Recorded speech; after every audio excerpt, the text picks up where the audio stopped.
everybody, and welcome back to the Coach's Call. Thank you for joining us after our summer break, and I'm glad to be back here and looking at different sports topics. Now, I admit this is not the topic I was thinking that I was going to talk about today. I thought I was going to kick things off, maybe looking at the Toronto Maple Leafs, the Montreal Canadiens, and the Ottawa Senators, and some of the off-season moves and the exciting season that they have ahead of themselves for different reasons, right? We saw what happened with Kyle Dubas at the end of last season, and there's been a change over in Leafland as well. Or maybe Ferrari and Carlos Sainz winning the Singapore Grand Prix and bringing to an end Max Verstappen's 10 consecutive record winning streak, and the other things that are going on with Formula One this year in terms of the cars and the competition, or maybe even closer to home, the Toronto Blue Jays and they're up and down. How did they do with the Texas Rangers versus what did they do with the Boston Red Sox? Are they going to make the postseason? A lot of conversation to be had there too. But instead, I find myself kicking things off with the situation in Columbus with the Columbus Bluejackets and Mike Babcock. And if you're a sports fan and you don't know what's been going on there, now Mike Babcock has resigned after some questionable controversy about whether he asked his players and how he asked his players and what he did with when he asked his players to share pictures from their phone. And so there's some other shows out there that picked up on this early. It sounds like allegedly that other show had some players text them. It's the Spit and Chicklets podcast. And I think Paul Bissonnette, from some of the things that I've seen online, and I don't know this to be true. I'm only reading what's been available to me, just like everybody else. But I do know this, that whenever you get that information, you have two choices. You can choose to sensationalize it, or you can choose to try and understand it and make the situation better for everybody. I also know this. Nobody wins here. With Mike Babcock resigning, nobody wins. The players who allegedly didn't like it don't win.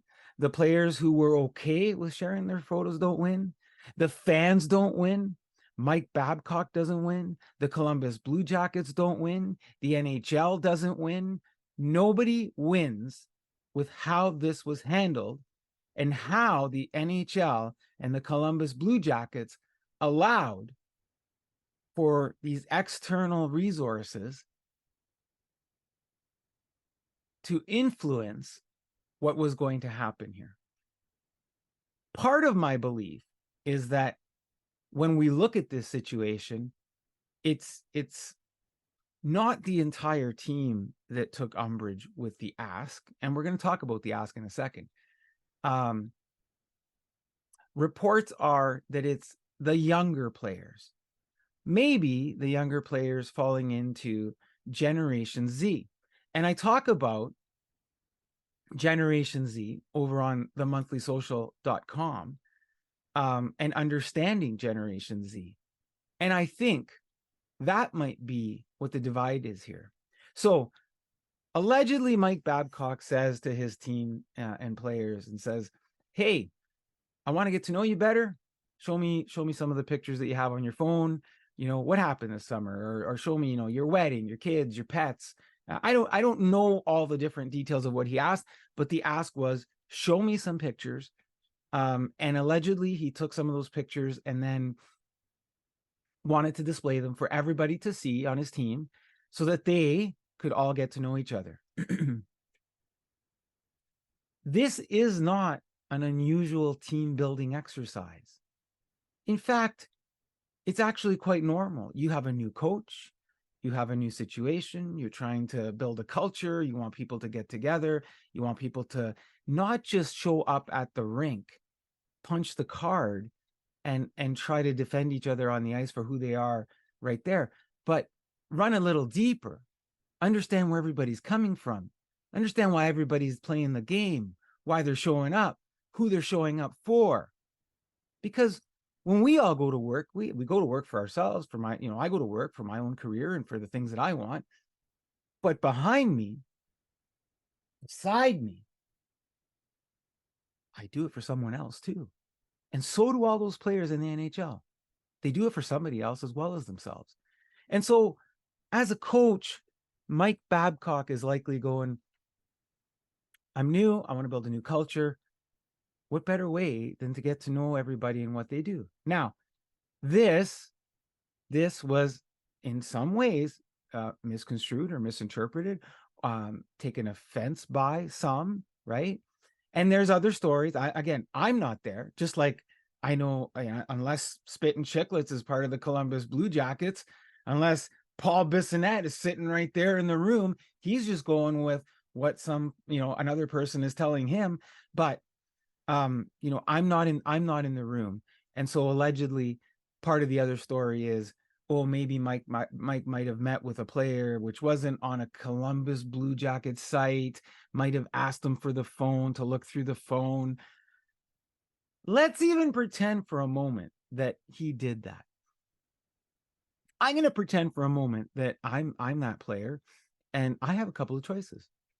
I either can say, hey, yeah, sure, Mike, here you go. Here, coach, have a look. Or, hey, coach, you know what?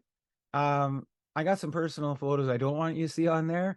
Let me clear those off, or let me move those, and then, yeah, we can look at some pictures together.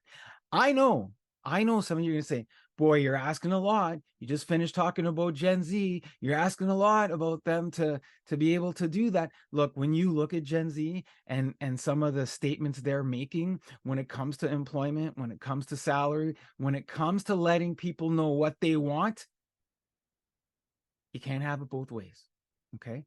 If, as a generation, as an individual coming up in the hockey ranks, if our young hockey players aren't able to do that, if they aren't able to have a voice with their leaders, then when we do all those hockey reviews, when we look at how people come up the system, that's the next review. How do we make them more confident, better leaders to communicate with their leaders, to be able to say, and I'm like, I'm not blaming the players here.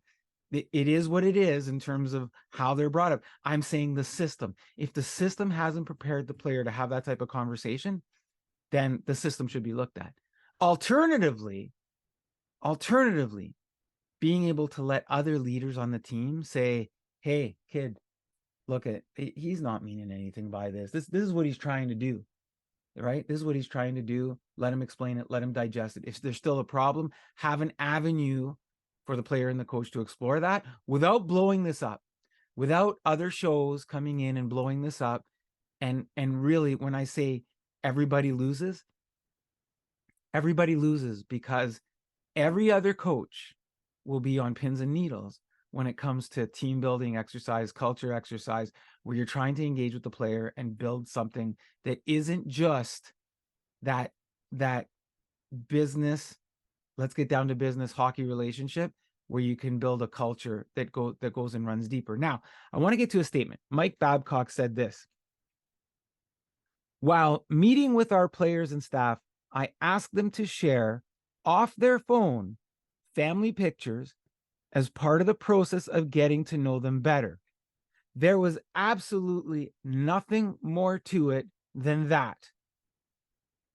The way that this was portrayed on the Spittin' Chicklets podcast was a gross misrepresentation of those meetings and extremely offensive. These meetings have been very important and beneficial, not only for me, but for our players and staff as well. And to have them depicted like this is irresponsible and completely inaccurate. You got Babcock calling out Spittin' Chicklets. He's saying exactly what I'm talking about, right? You sensationalize the situation instead of trying to understand it and trying to make it better, because you took an opportunity with a coach who had a situation a few years ago, and you were going to pile up on it. And when we pile up on it unnecessarily, everybody loses. Boone Jenner, captain, Columbus Blue Jackets. He comes out and says, while meeting with Babs is Mike Babcock's nickname. While meeting with Babs, he asked me about my family and where I'm from, my upcoming wedding, and hockey-related stuff. He then asked if I had pictures of my family, and I was happy to share some with him. He showed me pictures of his family. I thought it was a great first meeting and a good way for us to start building a relationship. For us to start to build a relationship. To have this blown out of proportion is truly disappointing. That's your captain. That's coming from the Columbus Blue Jackets captain. And so in that room, you have an understanding now. There is a set of players who get what Mike Babcock was doing. And there's maybe, I don't know how many, 1, 2, many, few, several. I don't know how many because I'm not there. Obviously, someone went outside the Columbus Blue Jackets organization and said, "Oh, look what Babs is doing. He's trying to get pictures off my phone." And is there more to it? Did a certain type of conversation happen that got misunderstood? Maybe. I don't know. I wasn't there, but I know from what I see, and knowing about team building exercises and opportunity to do that. Mike Babcock didn't do this with some other intent. I don't believe he did this with some intent, some malicious, nefarious intent. He did it to build the team culture. And it went sideways on him, perhaps because you've got a few different generations in that room, and the generation that took issue with it didn't understand how to deal with it.